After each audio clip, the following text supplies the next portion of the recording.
మేము పెళ్ళైన కొత్తలో బైరు మహేష్ అనే వ్యక్తి బంటికి ఫోన్ చేయడం స్టార్ట్ చేసిండు.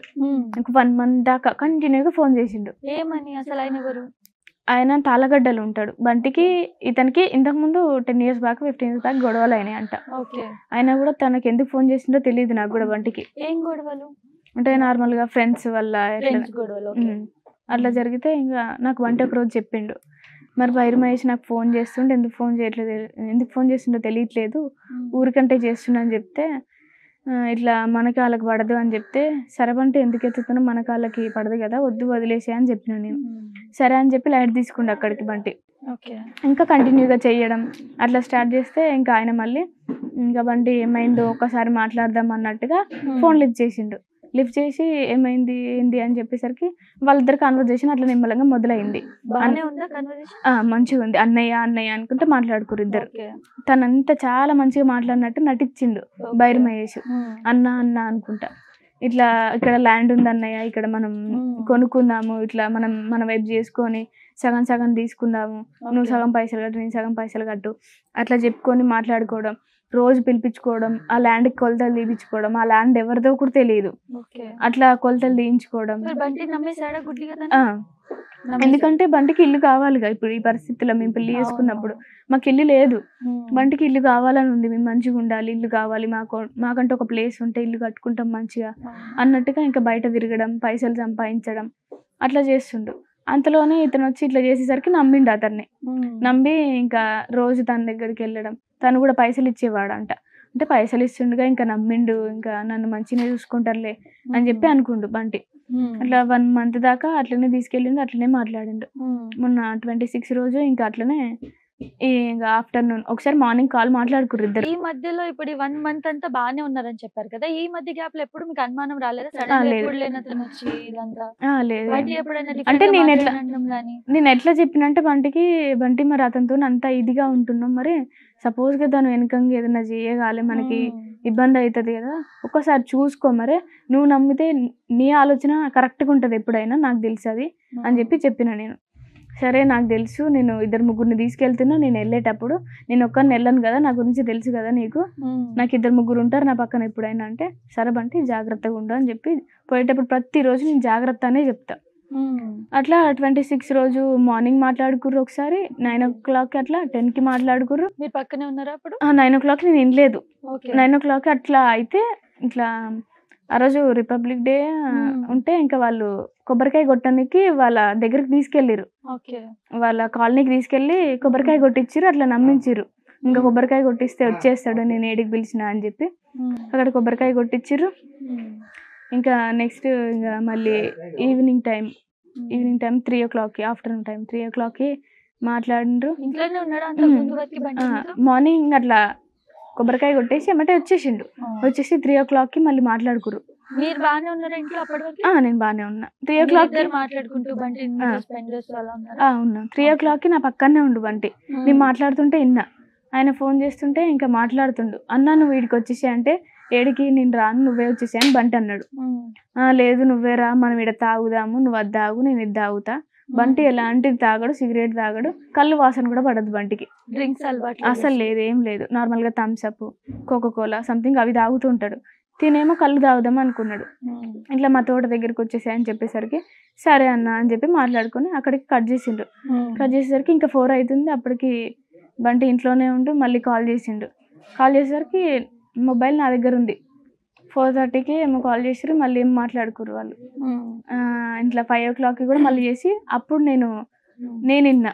అంటే ఎట్లా అంటే వినడం కాదు కానీ ఆయన ఫోన్ చేయడం నా చేతిలో ఉంది. అది నా చేతిలో ఉండేసరికి నేను అప్పుడు మా పేరెంట్స్తో మాట్లాడుతున్నా, మమ్మీతోనే మాట్లాడుతున్నా. వాళ్ళు ఫోన్ చేసిండు, బైరు మహేష్ వాళ్ళు ఫోన్ చేసి ఇంకా 3-4 times కంటిన్యూగా చేస్తుండు నేను ఫోన్ మాట్లాడుతుంటే. అట్లా అని చెప్పి ఏం అర్జెంట్ పని ఉందో మరి ల్యాండ్ గురించి మాట్లాడుకుంటారు కదా అని చెప్పి బంటి ఫోన్ వస్తుంది మరి అని చెప్పేసరికి బంటి ఫోన్ తీసుకొని బయటనే నిలబడి మాట్లాడండు. నేను లోపల ఉన్న రూమ్ లో తను బయట నిలబడి ఇట్లా ఫోన్ తీసుకుండు మాట్లాడిండు. ఇంకా నేను ఆ హోల్లో తీసి మళ్ళీ నా పేరెంట్స్తో నేను మాట్లాడుకున్న తర్వాత వాళ్ళు ఇంకా నా బంటి చెప్పలేదు వీడికి వెళ్తున్నా ఆడికి వెళ్తున్నా అని చెప్పకుండానే వెళ్ళిపోయిండు. ఎప్పుడైనా ప్రతిరోజు నాకు ఇట్లా బయటికి వెళ్ళేటప్పుడు వీడికి వెళ్తున్నా ఇది చేస్తున్నా అని చెప్పి ప్రతి ఒక్కటి చెప్పి వెళ్ళేటోడు. అట్లా నాకు ఆ రోజు ఎందుకు చెప్పలేదు, మరి అంత కంగారు పెట్టిరు తనని రమ్మని. ఓకే. మరి ఏం చేసిరో అసలు ఏం చెప్పాలి? ఫోన్ ఇచ్చిన తర్వాత వెళ్ళిపోయిండు. ఫోన్ ఇచ్చి వెళ్ళిపోయిండు ఎమ్మటే. ఇంకా నాకు చెప్పలేదు ఇట్లా వెళ్తున్నాను కూడా చెప్పలేదు. అట్లా వెళ్ళిపోయిండు. ఇంకా నార్మల్గా బయట ఉంటాడేమో నాకు చెప్పకుండా ఎటు వెళ్ళాడు కదా అని నేను ఫోన్ మాట్లాడుకుంటా ఇంట్లో ఉన్నా. బయట ఫ్రెండ్స్ నాకు ఫోన్ లేదు,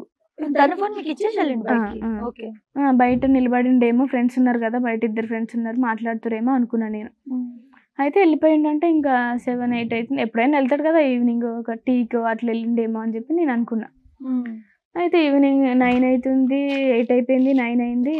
ఇక అనేసరికి ఇంకా వస్తలేడు, ఏమైందో ఏమో మరి అనుకున్నా. కానీ మరి ఎప్పుడైనా 1కి వస్తాడు ఒకసారి, 2కి వస్తాడు ఒకసారి, 11కి వస్తాడు, అట్లా ఉంటాడు అని చెప్పి లైట్ తీసుకొని ఇంకా మాట్లాడుతురేమో ఎక్కడ ఉండోలే అని చెప్పి ఫ్రెండ్స్తో అని చెప్పి నేను అనుకున్నా.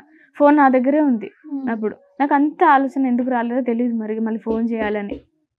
ఉంటారులే అంటే ఇక నేను లైట్ తీసుకున్నా ఎందుకులే అని. ఫ్రెండ్స్తో ఉంటాడు, డిస్టర్బ్ చేయడం ఎందుకు. బైర్ మహేష్ ఒకడే తీసుకెళ్ళిండు, ఇంటికి వచ్చి కాదు, ఈయన బయటికి వెళ్ళినాక కొంచెం దూరం ఆయన వచ్చిండు. తర్వాత 2 కలిసి స్కూటీ మీద వెళ్ళిరట. వెళ్ళి అక్కడ తోటకాడికి వెళ్ళి ఆయన కళ్ళు తాగిండు, బంటి డ్రింక్స్ అవి తాగిండు, కూల్ డ్రింక్స్ తాగి ఆయనకి వండుకొని ఏమంటారు నాటుకోడి తీసుకొచ్చిండు బంటికి నమ్మియడానికి. ఇంటి నుంచి నాటుకోడి వండించుకొని తీసుకొని వచ్చి 3 hours 2 hours అట్లా మాట్లాడుకుర్రంట. ఇట్లా నాకు వాష్రూమ్ వస్తుంది అని చెప్పి వెళ్ళిండు. లేదు బైర్ మహేష్ వెళ్ళిండు. బంటి కూర్చొని బైర్ మహేష్ వెళ్ళిన తర్వాత బైర్ మహేష్ అక్కడ ఉండి మా అన్నయ్య వాళ్ళకి మెసేజ్ చేసిండో తెలియదు, కాల్ చేసిండో తెలియదు. వాళ్ళు ముందే ప్రిపేర్ అయ్యి ఉన్నారు, అక్కడే ఉన్నారంట వాళ్ళంతా. కానీ బంటి చూడలేదు ఆ చీకట్లో, ఏమర్థమవుతుంది ఎక్కడ దాసుకురో ఏమో. ఇంకా నమ్మిండు ఒక్కడే ఉండు కదా, ఏమైనా చేస్తే నేను తట్టుకోగలుగుతా అన్నట్టుగా ఫిక్స్ అయ్యిండు ఒక్కడే ఉండని. అట్లా ఒక 2 ముగ్గురు వచ్చినా కూడా బంటి తట్టుకోగలుగుతాడు. 7 మెంబర్ అయ్యేసరికి అట్లా అయిండు. కానీ చెప్పిర్రు, ఇంకా చెప్పడం వాళ్ళు వీళ్ళు ఇంకా వాళ్ళని తీసేసారు కదా, తీసుకెళ్ళిర్రు జైలుకి. నిన్న మీడియా ముందుకు తీసుకొచ్చి మాట్లాడిర్రు, కన్ఫర్మేషన్ ఇచ్చారు మాకు.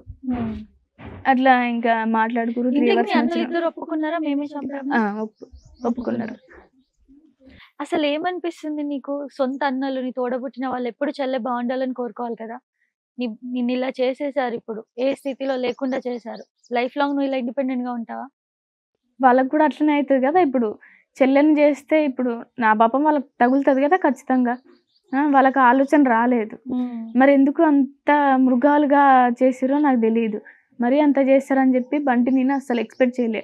బంటి అంటాడు మేము ఒప్పుకుంటారులే, ఒక 1 year వెయిట్ చేద్దాం, మాట్లాడుకుందాం, మంచిగా ఉందాం అప్పట్లో మనం అని చెప్పి మాట్లాడుకునే వాళ్ళం మేము. ఏమైంది ఇంకా తర్వాత ఏమైంది మరి? అట్లా 3 hours మాట్లాడిన తర్వాత అతను అక్కడికి వెళ్ళి ఫోన్ చేసిండు, చెప్పేసిండు. మళ్ళీ వచ్చి కూర్చుండు, ఒక 1/2 hour మాట్లాడిండేమో. సరే అన్న అని చెప్పి లేట్ అవుతుంది అని చెప్పి బంటి నేను వెళ్తాను అని చెప్పి స్కూటీ ఎక్కిండు. స్కూటీ ఎక్కుతుండు. అయితే నువ్వు తోలుతావా నేను తోలుతావా అని మాట్లాడుకురేమో. నువ్వు తోలన్నా అని చెప్పి బంటిని అన్నాడు. అయితే బంటి ముందు కూర్చొని ఇట్లా పట్టుకున్నాడు. ఇంకా బైర్ మహేష్ ఉంటే ఇట్లా వెనకంగా ఇంకా పట్టేసుకుండు, మెడ పట్టేసుకుండు. ఇంకా రాను గట్టిగా అరిచేసరికి ఇంకా వాళ్ళిద్దరు ఇంకెవరున్నారో తెలియదు వచ్చేసి ఇంకా ఒకరు కాళ్ళు పట్టుకోవడం, ఒకరు చేతులు పట్టుకోవడం, కాళ్ళు చేతులు కట్టేసిరు. ఇంకా వాడు మన నెగలు నీయడురా అంత ఇది, బంటికి బలం ఉంటుంది అని చెప్పి కాళ్ళు చేతులు కట్టేసి బాగా కొట్టి ఇక్కడ మొత్తం తన్నిర్రు. ఇక్కడ బొక్కలన్నీ మొత్తం ఇరిగిపోయినాయి. ఇక్కడ మెడ మీద తన నాలుక బయటకు వచ్చేసింది మొత్తం ఊపిరాడక. ఇట్లా తాడు పట్టి ఇట్లా గట్టిగా అనేసిర్రంట. అట్లా చేసేసరికి నాలుక బయటికి రావడం. ఇంకా చంపేసిన తర్వాత దాన్ని కారు డిక్కీలో వేసుకొని, మా కారే అది, మళ్ళీ మా డాడీ కారు, అది ఖచ్చితంగా సీజ్ చేయాలి. నా బంటి తీసుకెళ్ళిన కార్ని సీజ్ చేయాలి ఖచ్చితంగా. కార్లో తీసుకెళ్ళి మా నాయనమ్మ ఎక్కడ ఊర్లో ఉంది, ఎవరితో ఇక్కడ మా నాయనమ్మ వాళ్ళ చెల్లెది వాళ్ళ పేరెంట్స్ ఎవరో సంథింగ్ చనిపోయారు. చనిపోతే అక్కడ దినానికి వెళ్ళిందంట, అక్కడనే ఉందంట. చనిపోయిన కాడికి వెళ్ళి దినాలని చెప్పి ఉన్నదంట. మా నాయనమ్మకు చూపించాలి నేను ఇట్లా చేసింది అని చెప్పి మా నాయనమ్మ దగ్గర తీసుకెళ్ళిర్రు. తీసుకెళ్ళి డెడ్ బాడీని తీసుకెళ్ళిర్రు, ఒక బస్తాలో కట్టేసి తీసుకెళ్ళిర్రంట. తీసుకెళ్ళి డిక్కీలో వేసుకున్నారు. డిక్కీలో వేసుకొని తీసుకెళ్ళి చూయించుర్రు, చూడు బంటిని చంపినాం మేము అంటే. మా నాయనమ్మ ప్రోత్సహించిందంట, వెరీ గుడ్ అని సంతోషించిందంట. ఆ నుంచి ఇంకా మళ్ళీ నల్గొండ తీసుకెళ్ళిర్రు. నల్గొండ తీసుకెళ్ళి ఇంకెవరికో చూపించారంట, సాయి చరణ్ సంథింగ్ ఎవరో చూపించి అంటే తను ఎవరో తెలియదు నాకు కూడా, నేను ఎప్పుడు చూడలేదు. అంటే ఫస్ట్ తనకి ఎలా చెప్పారంటే, నేను నల్గొండ వచ్చిండ్రా, నాకు బాగా హెడ్ఏక్ వస్తుంది, నువ్వు ఇక్కడికి రా టాబ్లెట్స్ తీసుకొని అని చెప్పిండ్రు. సరే అని చెప్పి తను నమ్మి వచ్చేసిండు. కార్లో ఎక్కించుకుర్రా అని. ఎక్కించిన తర్వాత అరే మేము బంటిని చంపినంట, డిక్కీలు ఉన్నాడు అని చెప్పిండంట. ఆయనకు భయం వేసి టక్కున కారు దిగేసి ఉరికిండంట. తను వెళ్ళేసరికి వాళ్ళకి భయం వేసిందో ఏమైందో మరి. చంపిన తర్వాత ఎక్కడ వేయాలో ఏమేయాలని చెప్పి నల్గొండ మొత్తం తిరిగిరు, కనగల్ మొత్తం తిరిగారు. తిరిగి సూర్యాపేట పాత బస్ స్టాండ్ అన్ని తిరిగేసరికి ఇంకా ఎట్లయినా తెలుస్తుంది మనం చంపినట్టే, ఇంకా మన దగ్గరనే వేసుకుందాం, మనం అంటే వాళ్ళకి భయం ఉండాలి ఎవరికైనా అని చెప్పి పిల్లలు మరి కట్ట మీద వేసేసారు, వెళ్ళిపోయారు ఇంకా వాళ్ళు.